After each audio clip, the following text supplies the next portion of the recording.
Champion ট্রফির final জিততে coach গম্ভীর করলেন এক মাস্টার প্ল্যান। তবে তার জন্য রোহিত শর্মার উপর অনেকাংশে নির্ভর করবে ভারত। ফাইনালে কোন প্ল্যানে নিউজিল্যান্ডকে হারাবে ভারত জানতে হলে শেষ অবধি দেখুন। তবে আপনি যদি মনে করেন এবার চ্যাম্পিয়ন হবে ভারত, তবে ভিডিওতে একটি লাইক করে দেবেন।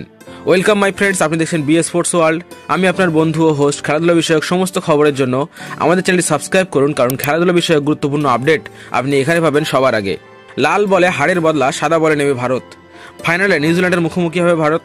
যেমনভাবে পাকিস্তানকে হারিয়ে শেষ চ্যাম্পিয়ন ট্রফিতে হারের বদলা আর অস্ট্রেলিয়াকে হারিয়ে ওডিআই বিশ্বকাপে হারের বদলা নিয়েছে ভারত, ঠিক তেমনভাবে নিউজিল্যান্ডের কাছে বিশ্ব টেস্ট চ্যাম্পিয়নশিপ হারের বদলা নিতে ফাইনালে তাদের হারাতে মরিয়া ভারত।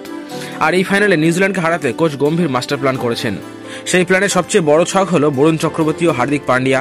এই মুহূর্তে নিউজিল্যান্ডের সবচেয়ে বেশি ফর্মে থাকা ব্যাটসম্যান হলো রচিন রবীন্দ্রা ও কেন উইলিয়ামসন। শেষ ম্যাচেই সেঞ্চুরি করেছেন তারা। তবে গ্রুপ স্টেজের ম্যাচে রচিনকে তাড়াতাড়ি আউট করেছিলেন হার্দিক, তাই হার্দিককে দিয়েই নতুন বল করানো হবে ফাইনালেও।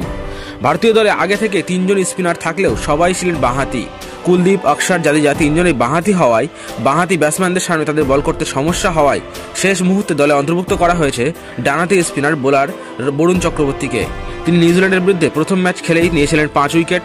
তাছাড়া সেমিতে বাঁহাতি ভয়ঙ্কর অসি ব্যাটসম্যান ট্রাভিস হেডকেও আউট করে ভারতের হেডেক কমিয়েছিলেন তিনি। তাই ফাইনালে শুরুতেই রচিনকে ফেরানোর জন্য বরুণকে পাওয়ার প্লেতেই বল দিতে পারেন ক্যাপ্টেন রোহিত শর্মা। তবে ক্যাপ্টেন রোহিত শর্মা ক্যাপ্টেন হিসেবে ম্যাচ জিতলেও ব্যাটসম্যান হিসেবে বড় রান করতে পারেননি চ্যাম্পিয়ন ট্রফিতে। ফাইনাল ম্যাচে তার দিকে নজর থাকবে কোচের। তাছাড়া ক্যাপ্টেন রোহিত শর্মার টস হারের ব্যাপারটাও এখন মাথায় রাখতে হবে। ফাইনাল ম্যাচে টস না জিততে পারলে অনেক সমস্যা হতে পারে, তাই ফাইনাল ম্যাচে টস জিততে চেষ্টা করাটাও গম্ভীরের মাস্টার প্ল্যানের অংশ। এই ম্যাচের আগে কোচ গম্ভীর বলেছেন, আশা করছি আমরা 9 তারিখে একটা পারফেক্ট ম্যাচ খেলতে পারবো। আমাদের আরও ইমপ্রুভ করতে হবে। আন্তর্জাতিক খেলা নিজেকে সবসময় ইমপ্রুভ করতে চেষ্টা করতে হবে। আমরা মাঠের মধ্যে রুথলেস হতে চাই, তবে মাঠের বাইরে নয়। তো বন্ধুরা, আপনারা সকলে তৈরি তো 9 তারিখ রবিবার চ্যাম্পিয়ন ট্রফি ফাইনালের জন্য? কে জিতবে এই ম্যাচ কমেন্ট করুন তাড়াতাড়ি। আর আপনি তো দেখছেন, ভিডিওটি শেয়ার করে অন্যদেরও দেখার সুযোগ করে দিন। নেক্সট ভিডিওতে আবারও আসছি গুরুত্বপূর্ণ কোনো আপডেট নিয়ে। Till then, bye my friends.